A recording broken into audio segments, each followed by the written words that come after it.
Hi guys, thanks for watching, and it's time for Aries, Taurus and Gemini. We're going to do a 3-card spread for each of those signs, okay? So 9 cards in all, and we will also do some angel cards as we go in to get some more significance. Excuse me, I think it's always good to call in and call on the angels whenever we can. It sounds like a mad concept, you know. A lot of people who believe in all kinds of spiritual things can't really get with the concept of angels, but they're always around us, you know, and you have only got to ask. I've been through times since I've known about that when I haven't believed that would work and it wasn't true. But gosh, just ask them. They're there waiting to help. They really are. So let's put the others out of the way. First card for Aries this week, and it's the 8 of Wands. Really positive card, this one. Fast moving progress. Lots of higher heart chakra pink in the sky there. It's very slightly slanted, but that is the nature of love. Certainly the nature of human love. But divine love is another thing altogether. It all mingles with karma, and at this moment, Aries, things are pushing ahead very fast by the look of it. You may feel a certain amount of concern about the details of what's happening and how it's going, but I wouldn't be too concerned at all. This card says it's looking very good for you, looking very positive for you. The 8 cards that we see flying through the sky are, they've got their backs to us, and the reason for that is we don't actually need to know what's on the cards. Or do we? Well, that's something we could worry about, but much better not to get stuck into a load of worries. That is nearly always my opinion. You've got to be a bit careful about life, haven't you? You know, you really got to kind of, you really got to be a little bit careful as you go through, because some things can lead to major pitfalls, etc., etc. But try not to worry, because as I said a second ago, the angels are there, they're here, they're everywhere, and they're on the case. Okay, middle card for Aries this week, 8 of Cups, and here is Alice walking away from the green door. What is behind the green door? It's the stuff of legend. Well, there's a pink pig in front of it, and the pig looks a little bit like a unicorn, the way it's kind of balancing on the top there. I don't know why I say that, it just shows me a unicorn somehow as I'm looking at this card. So, remember magic as we go into this one, really important. Well, remember magic as you go into everything, guys, right? Because it is there. And it is real. And if you're watching tarot readings, I guess you've got some kind of handle on the magic, or at least you're looking for one. And Alice is needing to get a handle on this situation, but she's already got that handle, really. She actually should have no problem at all getting through that door, but she's walking away. See if she can find another way through that door. That would be a better thing than walking away and forgetting it, wouldn't it? We're not actually shown which one she's doing in this card, but those are the options, really. Do you walk away and forget it, or do you try and find another way? Well, it depends very much on the situation, guys, but this is the 8 of Cups. This is very close to completion in terms of longings, desires, where your heart's leading you, where your heart actually wants you to be. So I think the thing to remember, right, is the pink pig that looks a bit like a unicorn when I look at it in the screen there. You get different meanings by looking at things in different ways, and that pig looks like a unicorn for me. So don't forget the magic as you this is the heart of the matter. If you're having to kind of just like give up, or at least give up temporarily, keep the fire burning basically in your heart. Don't give up on that idea, whatever it was, Aries, right? Because you will eventually find your way in. Right, there is no doubt about it. There may be some doubt about how long it takes. You know, it's different strokes for different folks there. But eventually, things will work out. It's a temporary upset, okay? And I'll say it again. It's the 8, it's the Cups. It's very, very close to the 10 of completion in terms of your heart's desire, in terms of what you'd really like to happen as well. You know, I say your heart's desire because to me that's kind of the highest expression of the thing. But, this spreads into all areas of life. I wouldn't have said it was exactly like my heart's desire to have a cup of tea next to me. But I really like it. Cheers. Okay, so Aries, what is the outcome card in this spread for the sign of Aries? And then we'll do an angel oracle card as well to tell us more, give us a bit more significance. But right now, here we go. Number 6, and it is the Lovers, Aries. This looks incredibly positive. So if this is a love reading for you, it's on its way to happening. If you're not deliberately looking at this as a love reading, it may be about to find you in ways you haven't really thought about yet. But we've got a beautiful garden scene here, and we've got the king and the queen, and I'm not sure I'd entirely like to be that guy. Is he the... think he's, I can't really tell. Quite honestly, he's dressed more like a page, isn't he? But there we go. That means some kind of vagary around just feeling like who you are, and are you right in this relationship? Are you going to be kind of dominated over too much? If it is a relationship, think carefully along those lines. If it's another kind of relationship, like a business relationship, a working partnership, something like that, then just, again, watch out for being dominated too much. Okay, because it leads on from the Eight of Cups here, and Alice really, is very desirous of getting something done. The desires are very strong with her, and it would be kind of tempting to accept a situation with someone much too domineering, or it would be tempting to look at it the other way, to accept a situation with someone who's kind of so mild-mannered nothing ever happens or gets done. You know what I mean? Okay, Aries, food for thought, something to think about there. But it is looking really positive because it actually begins with the Eight of Wands, and that really means the magic is happening. Number 6, the Lovers, to the end of it. Well, no, that is really a pretty positive card, actually. It's not a negative side of love at all, but a love of life is quite important to make anything tick, okay? So try and find something to smile about today. So I'm now in Ask an Angel, this deck here, by Tony Carmine Salerno, wonderful artist working out of Blue Angel Galleries, Australia. And the card we've got here is Melchizedek, Peace. Now, Melchizedek is the Ascended Master, perhaps most closely associated with what you call the law of attraction, which is a very magical thing in itself, and that's what Melchizedek is about. So, as I said right at the beginning, actually, of this video, remember the angels are close. Remember they're always wanting to help, because there is something magical going on at the moment for you guys, Aries. There has to be, because we got Melchizedek, and Melchizedek says peace, and you can interpret peace lots of ways, but what comes rushing into my mind at this very moment as I'm talking about it is peace in terms of, it's a very fast moving spread, isn't it? We've had the Eight of Wands, we've had the Eight of Cups, there's 2 eights, very close to completion, it's busy, it's happening. And then number 6, the Lovers. Well, you'd want peace in any of those situations, wouldn't you, Aries? And I hope you're going to find it. I pray you're going to find it. I expect you will, because life is like that. Anyway, there we go, Aries. Thank you kindly. Stick around, because some of this might make sense as well as we go into the Taurus reading. And this is early October 2019 that I'm doing this reading specifically for. But these readings, they're not really kind of dated, and they're not all that specific to a particular star sign. I mean, they are, as I'm doing them in terms of astrology, they are, because that's what I'm meditating on and that's what I'm thinking about. But subscribe, tap the bell, check out my channel right there. I'm getting on for 500 videos on there. A great many of them are readings. If you're drawn to one on a particular day at a particular time, then that's the one for you to watch, okay? I'm always saying the best time to watch these readings is right now, the second you're actually watching them. That's how the universe times things. So what is the universe saying for Taurus this week? Card number 1. It's the 10 of Swords. Well, that's pretty conclusive, isn't it, guys? Absolutely smashed to bits. Yet there's no blood in this card. It looks like a bloodless coup, if there ever could be such a thing. And it must have been a fairly unpleasant situation, I would think, really. 10 swords sticking in you really kind of gets you there, doesn't it? In terms of realising that, something's going wrong, something's going against you. But look, one of these swords is turned around so that you can see the crescent moon.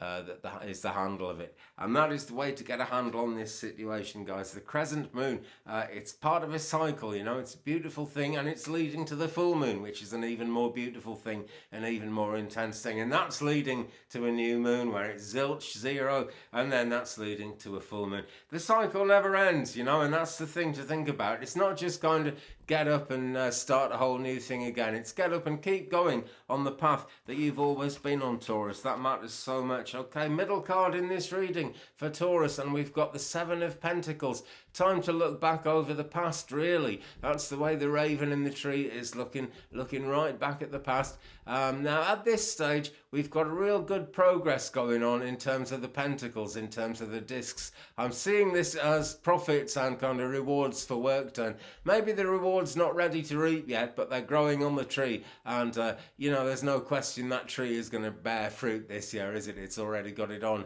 It's just got to ripen a bit. But before it's time to really tuck in and eat all that fruit, it's time to look back at the past a bit, just the recent past really, and think, well, as I've come along on this journey, have I stood on someone's tail? Have I upset someone? Have I led someone into a situation that was difficult for them? Has someone led me into a situation that's difficult for me? Take stock. Really, take stock of what's going on, Taurus. It matters. It really does. The raven is looking back. They say never look back, but I would say don't look back in anger. That's what I'd say. But sometimes we've got to look back. And, we always talk about leaving the past behind.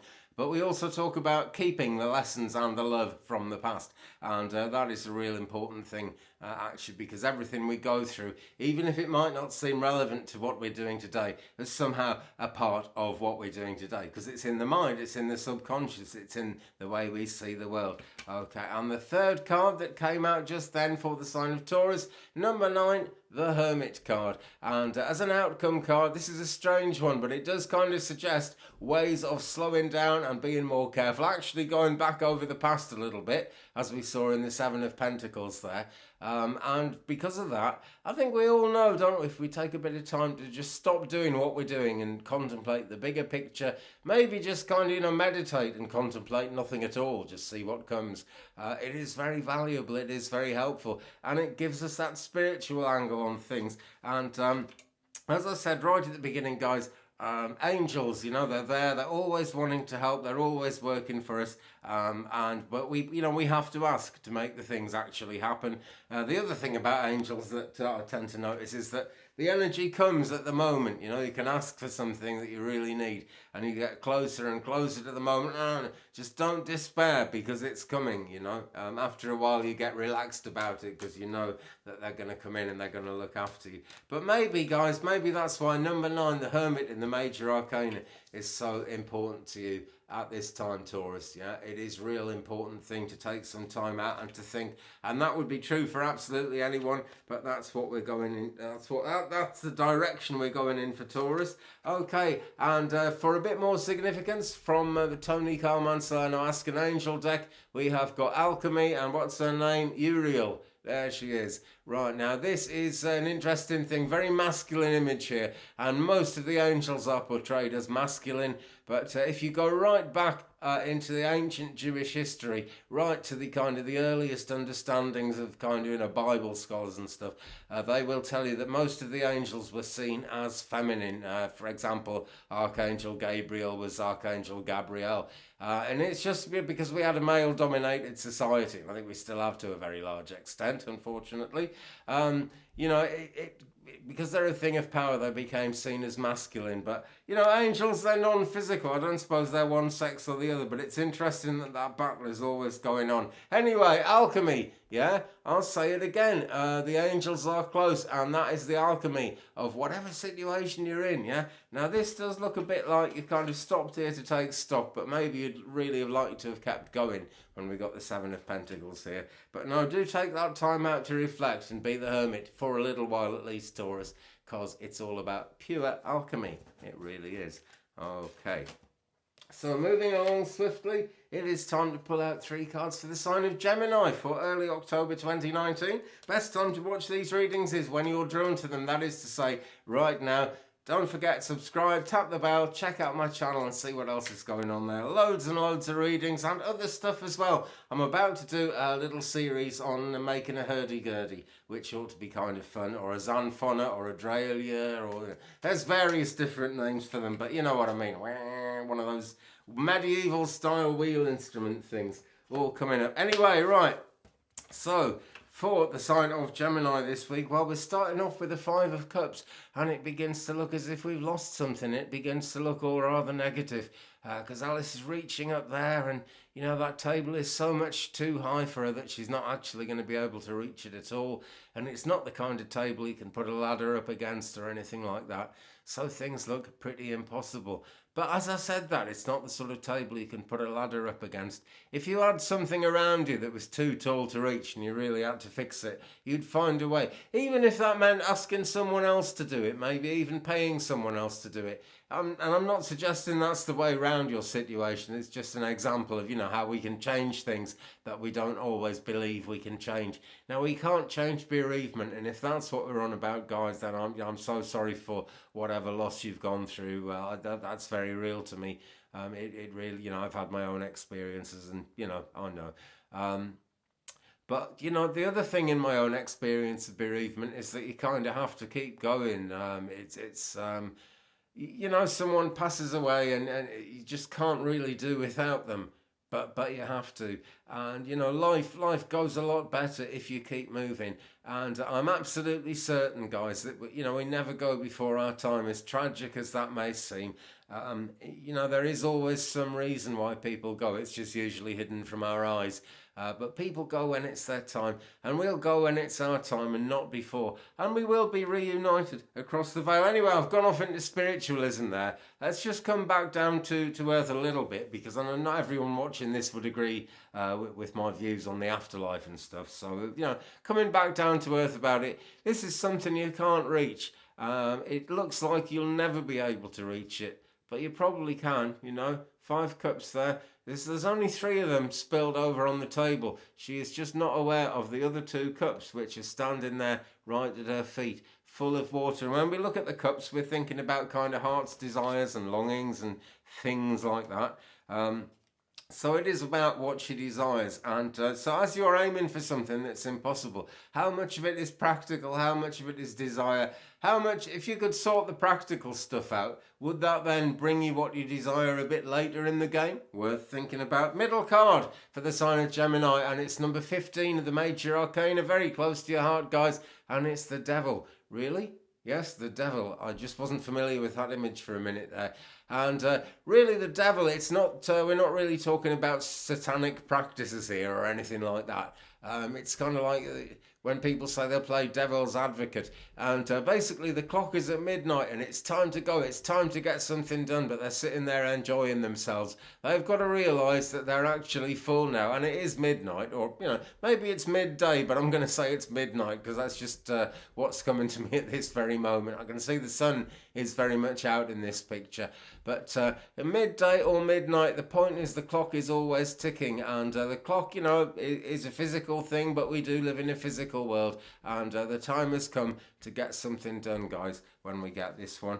Okay, and the third card in this spread for the sign of Gemini is this one. It is the King of Pentacles. Now, he is sitting at his table there. He's got a massive feast out. Looks like he could eat and drink as much as he wants to. And he's got a pentacle in his hand, a disc, which is a good sign of money, actually, in this card. Although we should remember the pentacles aren't just money. It's the disc of roundness, and it's the sort of holistic thing of all the elements working together under the guidance of the divine. So he's got all that going for him. But look, he's only been able to have this food because he's done the hard work. He's put the work in. Nature is growing beautiful flowers all around him with no help from anyone except God and angels, I guess. But the actual things he wants to eat, the things he needs to be comfortable, he's had to buy. And he works hard, does this character. He's the Mad Hatter. And he's got a price tag on his hat for practical reasons. Because even though he's wearing it as his hat, he's really just wearing it as an advertisement. And he will actually sell that hat to anyone for, I think it says 2 in 6 on there. Can't quite remember. Anyway, what have the angels to say about that, I wonder? Let's go into Ask an Angel. Okay, what we got here? Micah, and it's the time card. Right, okay, the time card, and I'm very drawn to the 3 stars. We'll get to that in a second. But the time card, that is what's needed here. And that is actually what we were looking at when the devil came up, because the clock is so prominent in that. So this is really to remind you, there's a season for everything, there's a time for everything. Good ideas have a shelf life, Gemini. So get stuck in, get something going, get something happening. The 3 stars there, things just don't go always in the same direction. Their life is a sort of multifaceted thing. And although those stars in some ways are so very different and different sizes, Are they different sizes, or is it just a perspective thing? Is one further away than the middle one, and are those two further away from the one at the front? Who knows? But it's perspective, it's ways of looking at things, right? And that is a way of finding a way forward now, because it looks to me like it's time, Gemini. It really does. And on that note, guys, I'm going to draw this one to a close. Thanks very much for watching. I really appreciate it. Great to see the subscriptions going up as well. When I get to 1,000, we are going live mediumship from this space, and I'm hoping we're going to get there well before Christmas. It's kind of going in that direction at the moment, is it not? So, guys, as I said several times, don't forget to subscribe, tap that bell so you don't miss anything, and check out my channel. There are hundreds and hundreds of readings on there. There is some live mediumship there as well. So great stuff, great fun. Thanks for watching. Thumbs up, please, if you've enjoyed it. Leave me a comment. We'll share the journey, and I'll be back really soon. Peace.